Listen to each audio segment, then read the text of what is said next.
하나님의 말씀은 마태복음 26장 1절에서 13절까지 말씀드리겠습니다. 제가 봉독에 올립니다. 26장 1절. 예수께서 이 말씀을 다 마치시고 제자들에게 이르시되 너희의 아는 바와 같이 이틀을 지나면 유월절이라 인자가 십자가에 못 박히기 위하여 팔리우리라 하시더라. 그때에 대제사장들과 백성의 장로들이 가야바라 하는 대제사장의 아문에 모여 예수를 계계로 잡아 죽이려고 의논하되 말하기를 민요가 날까 하노니 명절에는 말자 하더라. 예수께서 베다니 문둥이 시몬의 집에 계실 때에 한 여자가 매우 귀한 향유 한 옥합을 가지고 나와서 식사하시는 예수의 머리에 부으니 제자들이 보고 분하여 가로되 무슨 의사로 이것을 흡유하느뇨? 이것을 많은 값에 팔아 가난한 자들에게 줄 수 있었겠도다 하거늘 예수께서 아시고 저희에게 이르시되 너희가 어찌하여 이 여자를 괴롭게 하느냐? 저가 내게 좋은 일을 하였느니라. 가난한 자들은 항상 너희와 함께 있거니와 나는 항상 함께 있지 아니하리라. 이 여자가 내 몸에 이 향유를 부은 것은 내 장사를 위하여 함이니라. 내가 진실로 너희에게 이르노니 온 천하에 어디서든지 이 복음이 전파되는 곳에는 이 여자의 행한 일도 말하여 저를 기념하리라 하시니라. 아멘. 할렐루야. 반갑습니다. 날씨가 더위가 빨리 안 끊기네요. 건강 조심하시기 바랍니다. 오늘도 하나님께서 우리를 사랑하십니다. 우리도 하나님을 사랑해야 되겠죠. 오늘 말씀은 마태복음 26장인데 설교 제목이 베다니 마을의 위로죠. 우리가 이 말씀을 목사님들에게 설교도 많이 들으셨을 거예요. 듣고 또 설교도 많이 한 부분인데 이 말씀을 잘못 전해가지고 오해를 빚어내가지고 엄청난 비극을 초래했다는 거예요. 말씀을 내용을 살펴볼게요. 1절 예수께서 이 말씀을 다 마치시고 25장 말씀을 다 마치시고 제자들에게 이르시되 너희의 아는 바와 같이 이틀을 지나면 유월절이라 인자가 십자가에 못 박히기 위하여 팔리우리라 하시더라. 예수님께서 이제 이틀, 오늘, 내일, 모레는 이제 십자가가 남았죠. 유월절 만찬을 제자들과 나누시고 십자가 지시러 가시잖아요. 그 이야기를 하시는 거예요. 3절 그때에 대제사장들과 백성의 장로들이 가야바라 하는 대제사장의 아문에 모여. 이 아문은 아주 상급 관청이죠. 높은 상급 관청에 종교 지도자들이 모였다는 거예요. 4절 예수를 모여가지고 예수를 계계로 잡아 죽이려고 의논하는 거예요. 예수님을 그죠? 사형 선고를 내려놓고 유죄를 선고하고 난 뒤에 이제 서로 무슨 죄를 뒤집어 씌울 것인지 의논하는 거예요. 그럼 누가 해요? 종교 지도자들 하고 있는 거예요. 이런 내용이 있죠. 오늘날도 보면은 단검사가 있잖아요. 있어가지고 1심, 2심, 3심까지 올라가지고 그래도 다르게 한다고 하죠. 하지만 거기에도 불의가 있는 거예요. 우리가 잠언서에 보면은 그죠? 재판이 있는 곳에 악이 있다고. 판검사가 뭘 합니까? 검사는 맨날 죄를 밝혀내죠. 판사는 그 죄에 따라 판결하지 않습니까? 어떤 판사는 판결을 잘못해가지고 진짜 죄인은 풀어주고 죄인하는 사람을 감옥에 살려가지고 너무 양심의 가책을 받아가지고 머리를 싹 깎고 선임이 된 사람 있잖아요. 별로 좋은 직업이 아닙니다. 그죠? 판검사 국가에서 주는 봉급 받으면 배가 고파요. 배가 고픕니다. 그래서 대개 보면은 판검사 그만두고 뭘 해요? 변호사죠. 변호사는 쉽습니까? 로스쿨 제도가 있어가지고 지금 어려워요. 변호사도.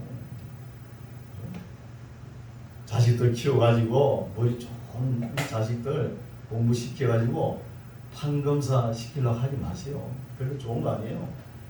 뭘 하느냐? 하나님의 말씀을 잘 배우고 잘 가르쳐가.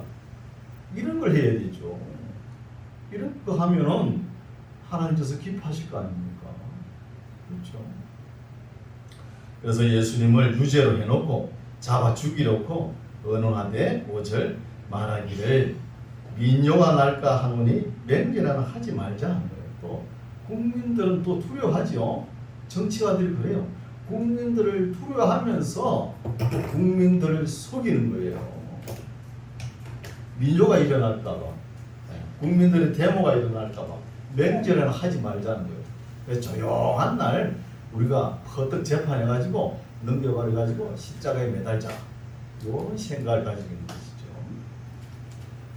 이런 말씀이고 이제 6절 예수께서 베다니 문둥이 시몬의 집에 계실 때에 여기서 베다니 다니는 슬픔이고 벳은 집이거든요. 슬픔의 집이란 뜻이요. 슬픔의 집. 거기에 문둥이 시몬이 집에 계실 때 여기 배경을 보면은 베다니는 감남산을 넘어가면은 조그마한 마을이에요. 한 50호, 30호 사는 마을입니다.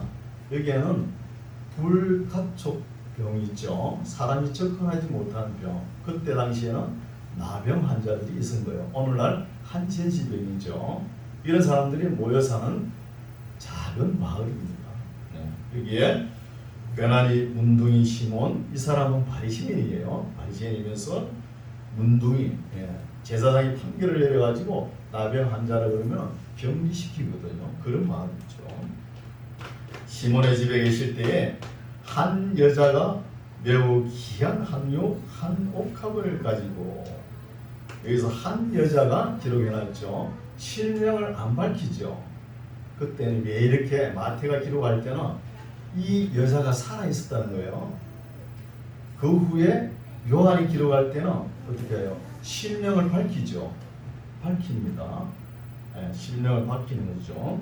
그래서 한 여자가 매우 귀한 향료 한 옥합을 가지고 나와서 식사하시는 예수의 머리에 붓는다는 거예요. 그럼 이 마리아가 도대체 누구냐? 그죠? 궁금하죠.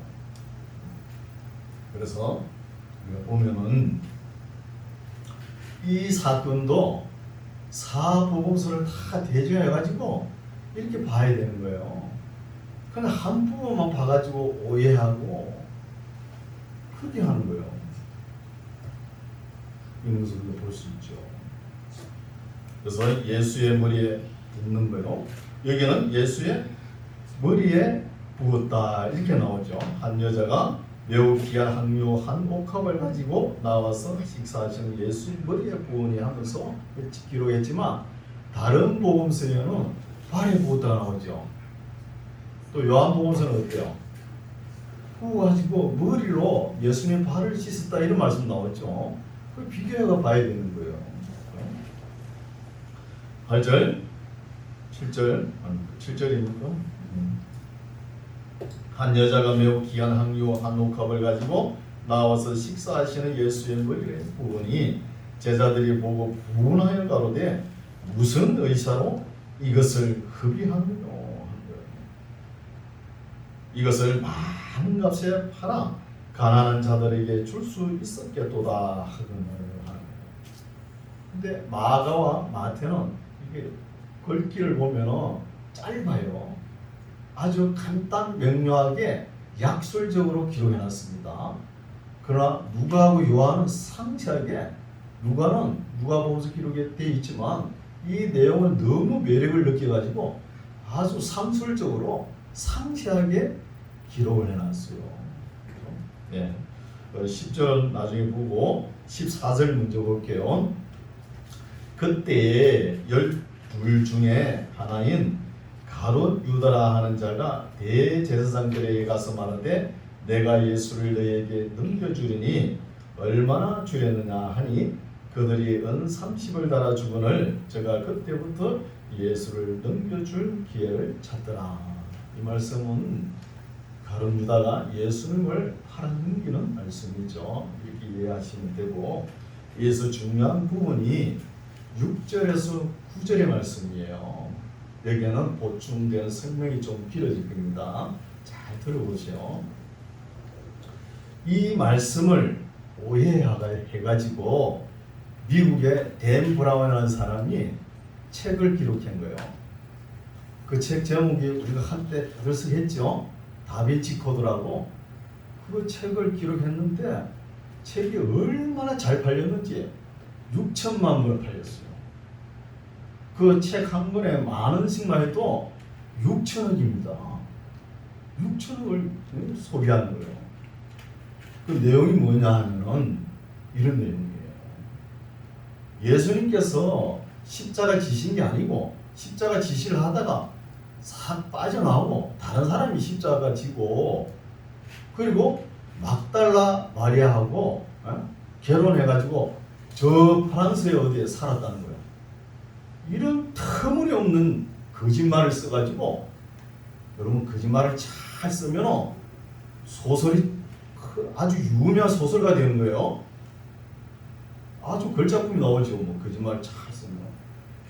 이렇게 터무니없는 거짓말을 적었는데 사람들이 책을 사보는 거예요. 그것도 6천억이나 되는 돈을.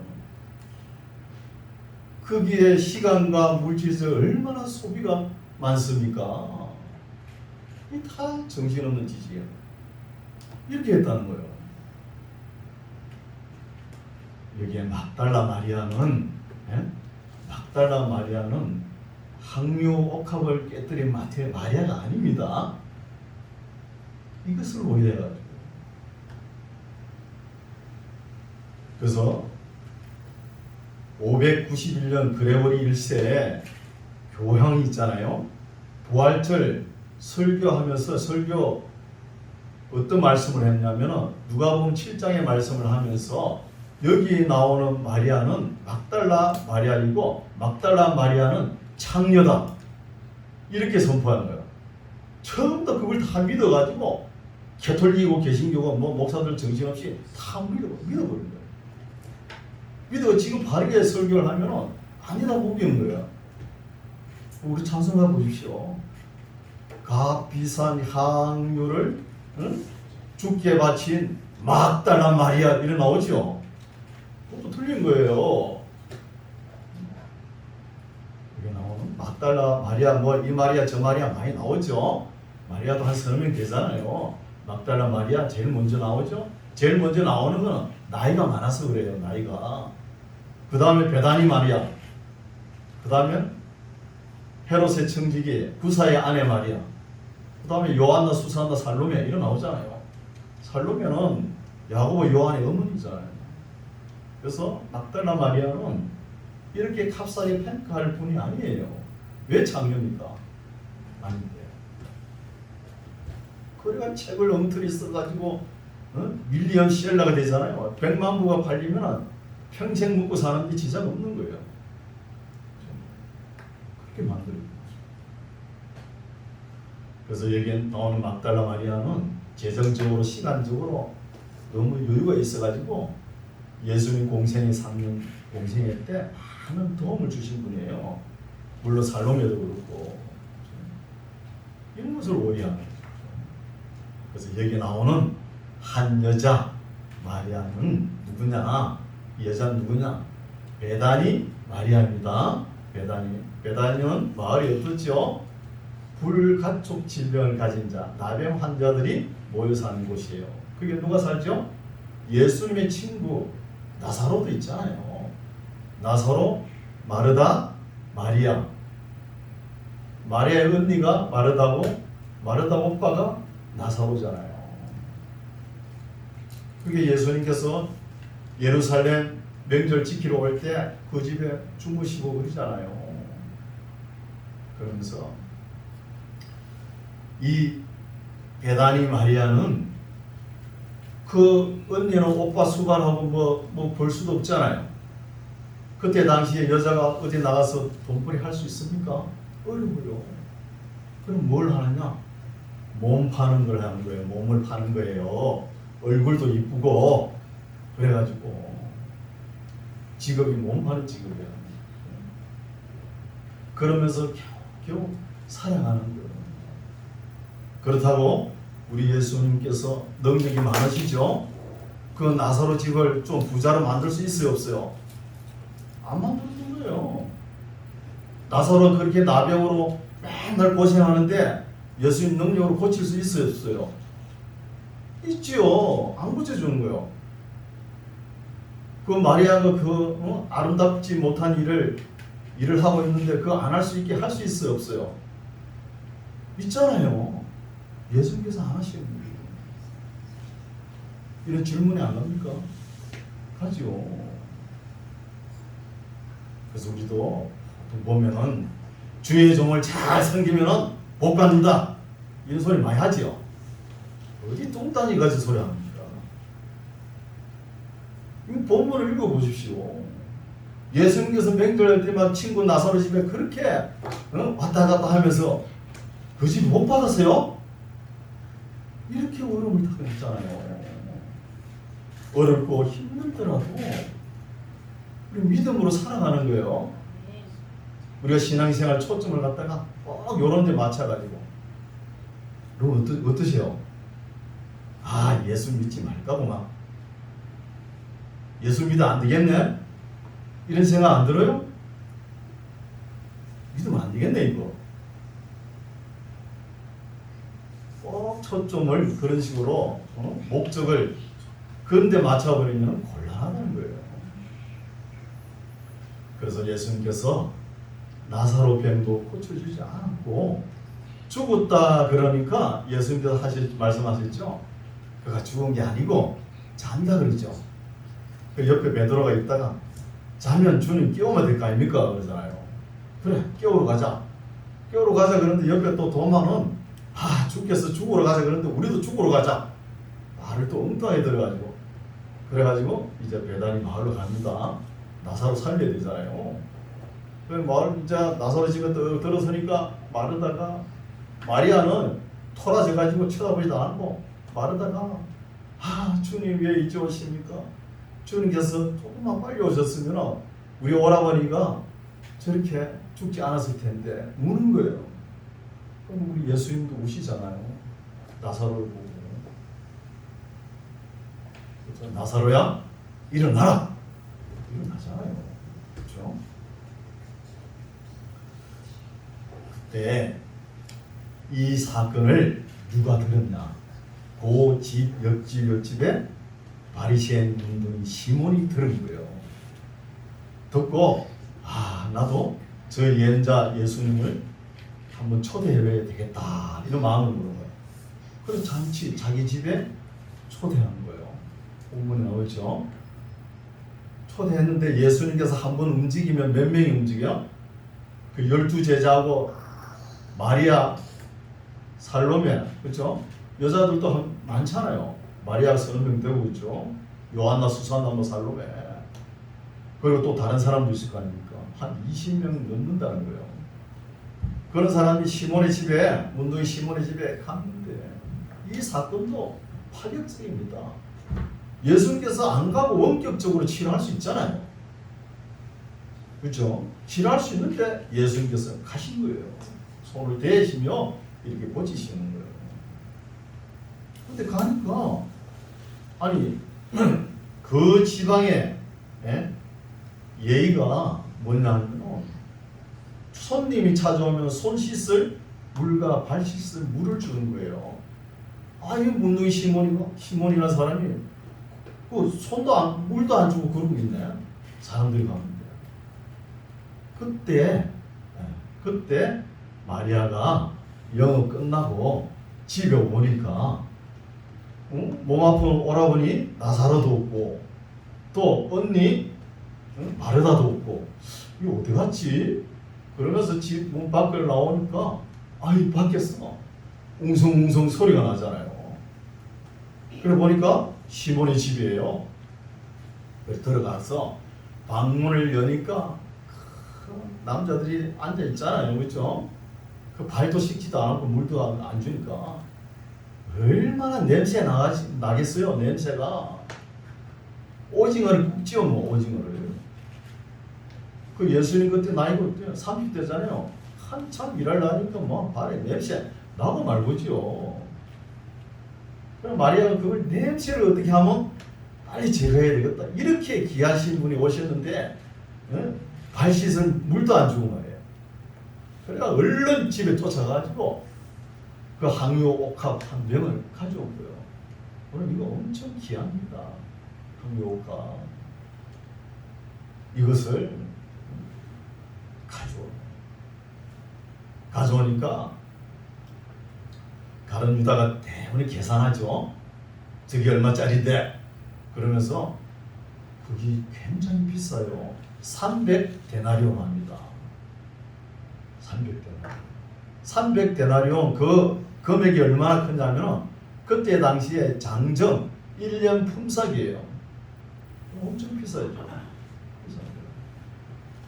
보면은 유럽이나 프랑스 이런 데는 항수가 발달되어 있죠. 그쪽 사람들은 고기를 많이 먹으니까 노랑내가 나요. 그러니까 이 항수가 발달되어 있는 거예요. 우리나라는 어때요? 안 그렇잖아요. 채식을 하니까 냄새가 안 나요. 안 나는데 우리는 뭐 목욕탕 가면은 막 이태리 타월 가지고 빡빡 문질러죠. 얼마나 씻고 딱 하는지. 그렇잖아요. 그래서 마리아가 이 항유옥합을 가져오는데 그 주변 사람들이 예수님 12제자도 마찬가지고 눈초리가 안 좋죠. 저 비싼 것을 어떻게 준비했느냐 그거예요. 어떻게 준비했느냐. 저 지금 가정 형편을 보면은 몸을 팔아가지고 밀가루로 바꿔 먹고 사는 주제에 저걸 어떻게 준비했냐. 그래도 이 마리아는 그 히브리인들은 시집갈 때 그 항유 한 병을 꼭 챙겨가거든요. 준비해가지고 시집가면 첫날 밤에 신랑 머리에 한 방울씩 떨어뜨려주는 거예요. 그렇게 값진 거예요. 이렇게 값진 것을 어떻게 준비했나. 이렇게 안 좋은 눈치로 보고 있는 거예요. 그러면서 이 옥합을 예수님의 머리에 붓는 거예요. 예수님의 머리에. 참 제가 이 말씀을 묵상하면서 한 주 동안 그렇게 마음이 아픈 거예요. 저도 딸을 둘을 키워봤거든요. 참 그래도 이 마리아는 시집을 가가지고 좋은 남편 만나가지고 자식 놓고 아름답게 살고 싶은 그런 소망이 있었잖아요. 그런 소망을 가진 거 생각하면은 가슴이 메어져요. 제가 한 주 동안 괜히 우울해가지고 이 말씀 묵상하려고 그렇게 지냈어요. 그래서 쭉 읽고 넘어가면 뭐 아무것도 모르고 뭐 넘어갈 수 있지만 그렇지 못하잖아. 그래서 이 항유옥합을 예수님의 머리에 붓고 발에 붓고 이렇게 또 요한복음에 보면은 머리를 풀어가지고 그 발을 문질렀다 이런 말씀도 나오잖아요. 그러니까 그 주변에 있는 사람들이 안 좋은 눈치로 보는 거죠. 특히 가룟 유다가 대면을 말하잖아요. 이 여자요, 이 값비싼 항유를 왜 이렇게 소비하느냐? 가난한 자에게 부지하지. 그 소리 하니까 요한이 또 옆에 있다가 가난한 자 좋아하시네. 쟤는 도적이라. 돈을 훔치는 것을 내가 보았노라 하죠. 그래서 그래서 어떤 사람의 행편을 함부로 판단하면 안 된다는 거예요. 함부로 정지하면 안 된다는 거죠. 그래서 이제 마리아가 철이 들고 나이 들면은 자기가 이 몸으로 시집을 못 간다는 거 알 수 있잖아요. 그걸 뭐 꼭 대학 가가지고 알아요? 그냥 나이 들면 아는 거예요. 그걸. 그러면서도 예수님을 존경하고 사랑하는 마음으로 드리는 거예요. 그러니까 12제자들 가룟 유다는 이 여자가 왜 그 값비싼 것을 급여하느냐 하지만 다른 제자들은 말은 안 했지만 어떤 마음을 가지고 있겠어요? 예수가 네 신랑이냐? 이런 마음 안 가지겠어요? 가지고 있다는 거예요. 그런 마음을 다 가지고 있는 분위기에 그 집 주인 문둥이 바리새인 시몬이 마음이 답답한 거예요. 내가 예수란 사람을 예언자인 줄 알고 나도 병을 고칠 겸 이렇게 내 집에 초청했는데 지금 가만히 보니까 그 지금 마리아의 행동은 다 알고 있거든요. 그 마을 사람들이 다 알고 있는데 머리를 풀어가지고 예수님의 발을 문지르고 있으니까 그따다 발을 내밀고 가만히 있다는 것이죠. 이게 예언자가 맞나 안 맞나? 이런 불만이 또 생기는 것이죠. 괜히 초청한 거 아닌가 말이야. 그러면 이때 예수님께서 딱 아시고 시몬아 내가 너에게 할 말이 있다. 선생님 말씀해 보시오. 어느 한 사람이 있는데 빚이 50억이 있어. 많죠? 이 50억 빚을 갚을 능력이 안 돼가지고 그 빌려준 주인이 탕감해줬어. 또 한 사람이 있는데 이 사람은 한 500만 원 빚이 졌어. 이 사람도 빚을 갚을 능력이 없어가지고 그 주인이 탕감을 해줬어. 이 두 사람 중에 누가 더 감사하고 누가 더 사랑하겠느냐. 그리고 시몬이 들어보니까 금방 답이 나오죠. 많이 탕감받은 사람이 더 감사하고 사랑합니다. 이런 거예요. 네 말이 맞다. 네 말이 맞다. 우리 항상 예수님 대화 보면 이렇죠. 네 말이 맞다 그러잖아요. 네 말이 맞다. 지금 네 앞에 이런 행동을 보이는 마리아가 이 마리아는 죄가 많은 사람이야. 많은 죄를 탕감받았기 때문에 나를 더 많이 사랑하는 거야. 여기에 뭐 불만 있어? 이런 것이잖아요. 이렇게 많은 죄를 탕감받았기 때문에 많이 사랑하는 것이 당연한 거 아니냐는 거예요. 그래서 마리아는 이렇게 되니까 마리아 입장이 곤란하죠. 그렇죠? 뭐 웅성웅성 소리가 더 나는 거죠.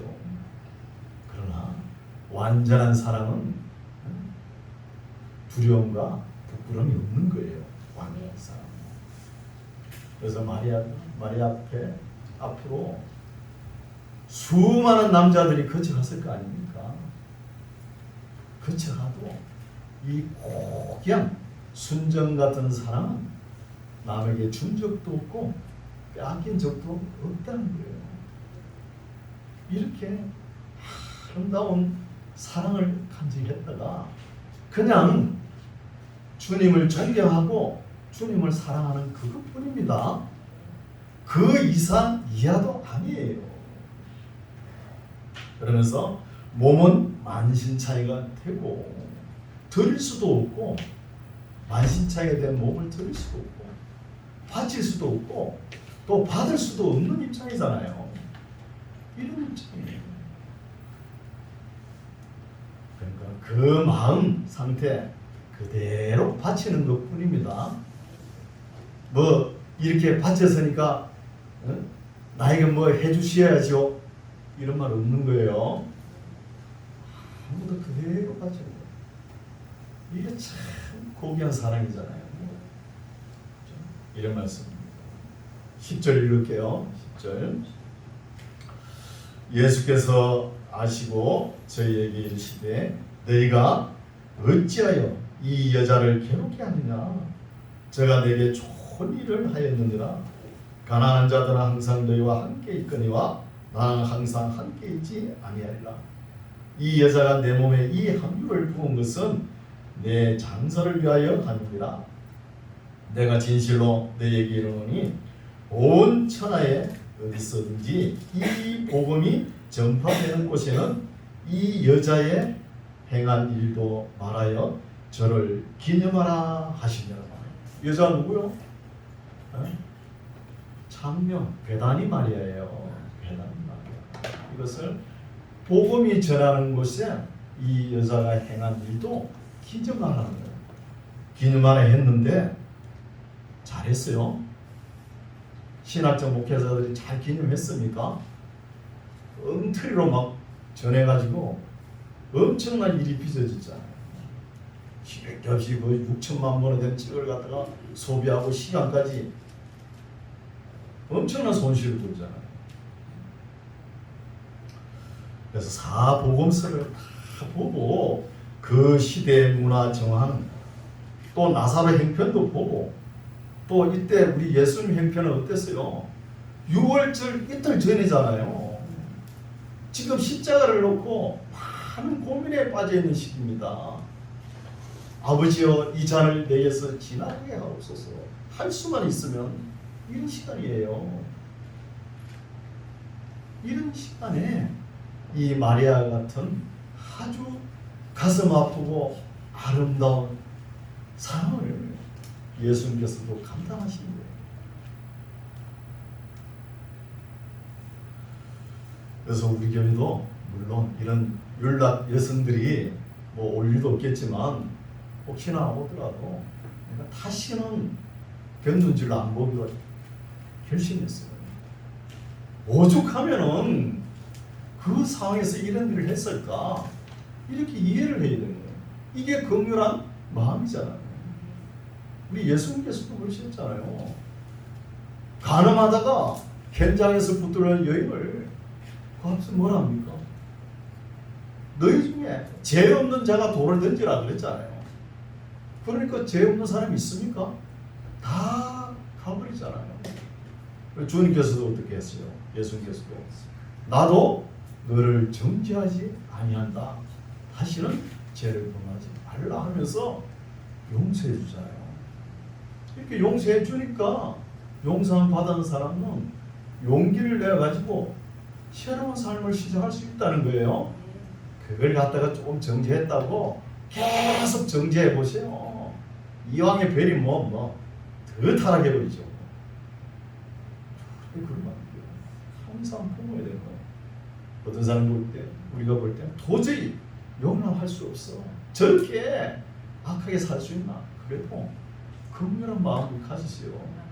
그 사람 이야기를 들어보셨어요? 안 들어봤잖아요. 오죽하면은 그런 환경에서 이런 일을 할까? 이런 마음을 가지라는 것이죠. 그래서 이런 말씀도 목회자들이 바르게 사복음서를 더듬어 올라가면은 금방 나오잖아요. 막달라 마리아가 아니라는 거. 이런 것을 모르고 큰 실수를 해가지고 다비치 코드 그 책이 잘못됐다고 목사들이 말하는 사람이 없어요. 그걸 사복음밖에 없는 어처구니 없는 세상을 우리가 살아가고 있는 것 같아요. 그래서 예수님 시대에 바리새인과 율법학자, 그죠? 서기관들 왜 질책을 받았어요? 왜 질책을 받았냐 하면 항상 제 입구로 버리라는 거예요. 그리고 욥기서도 보면은 욥의 세 친구, 그렇죠? 항상 네가 뭐 죄가 있기 때문에 하나님께서 벌을 내린 거 아니냐 이러잖아요. 그런 눈치로 보는 거예요.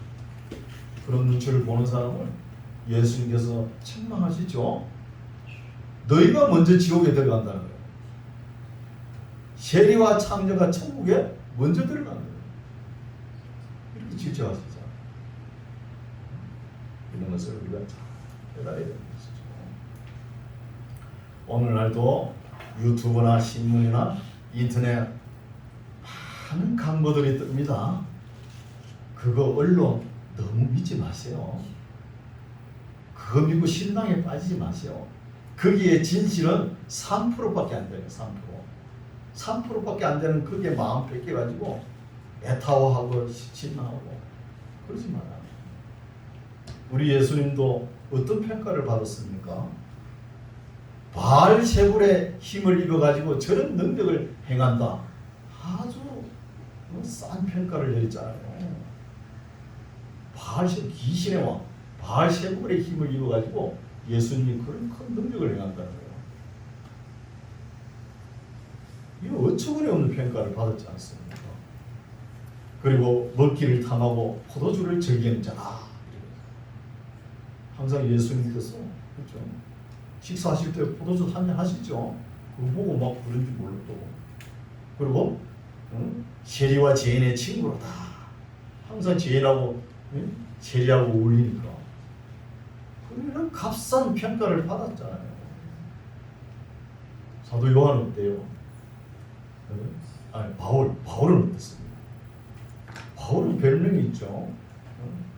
나사렛 개수 이단이다. 나사렛 이단 개수다. 천하에 퍼진 연병이다. 이런 별명을 가졌잖아요. 그래서 뒤에 바울이 너희에게나 다른 사람에게나 판단받는 것이 내게는 지극히 작은 것이다. 나도 나를 판단하지 않는다. 나를 판단하실 이는 주님이시다. 이런 고백을 하지 않습니다. 그래서 오늘 말씀은 여기까지인데 우리가 너무 판단의 정죄에 빠질 수가 있다는 거예요. 하나님 말씀도 바르게 읽어야 되는 거예요. 바르게 읽고 이 말씀이 왜 그 시대에 기록되었는가, 또 현 시대에 우리가 어떻게 적용할 것인가, 이런 것을 묵상해야 되잖아요. 어떤 큰 힘이 있는 사람이 한마디 했다고 그 무조건 따라가면 안 돼요. 점검을 해요. 점검을. 정말 하나님께서 이런 말씀을 하셨나, 이렇게 해야 되잖아요. 그 다빈치 코드 책을 우리나라 사람들이 300만 분하고 그 책을 산 거예요. 그럼 얼마나 들어가요? 300억을 벌어갔다는 거예요. 300억. 어처구니 없는 거짓말을 써가지고 이렇게 된다. 이게 다 누구 탓이에요? 목회자 탓이에요. 신학자들도 문제고. 본인이 바르게 배우고 바르게 전해야 되잖아요. 엉터리로 전해가지고 막 이런 소상을. 아마 지금도 그럴 거예요. 정신없는 목사님 막달라 마리아가 장녀라고 그러고 돌아다닐 거야. 그래서 오늘 우리가 깨달을 것은 어떤 환경과 처지에 있더라도 그 사람의 마음을 우리가 다 알 수가 없는 거예요. 오죽하면은 이런 일을 하면서 살아가는가. 긍휼한 마음으로 품어주고 이해하는 저와 여러분 되시기 바랍니다. 그리고 또 사랑해야 되겠죠. 사랑하는 마음. 또 하나님의 말씀을 정직하게, 진실하게, 성실하게 잘 배우고, 그리고 제가 설교할 때 뭐 잘못된 거 있으면 찾아보세요. 저라고 뭐 완전하게 합니까? 찾아보세요. 찾아보고 다음 주 설교할 때 목사님 이게 잘못됐습니다. 이렇게 해보세요. 그러면서 우리의 믿음이 성화되고 성숙되어가는 과정인 거예요. 바르게 알고 바르게 배워서 또 바르게 정직하게 실천하는 우리 모두가 되시기 바랍니다. 기도하겠습니다. 하나님 아버지, 오늘은 베다니의 문둥이 시몬의 집에 예수님이 오셔서 거기 있었던 사건을 가지고 함께 사실에 가깝게 생각을 다시 해보았습니다. 자비로우신 하나님 아버지, 예수님께서 그러한 집을 부끄러워하지 아니하시고 가셨고, 나사로 마르다 마리아 집에도 오래도록 함께 교제하면서 변함없이 우정을 끝까지 지켜나가는 모습을 살펴보았습니다. 마리아의 슬프고 아름다운 이야기도 함께 살펴보았습니다.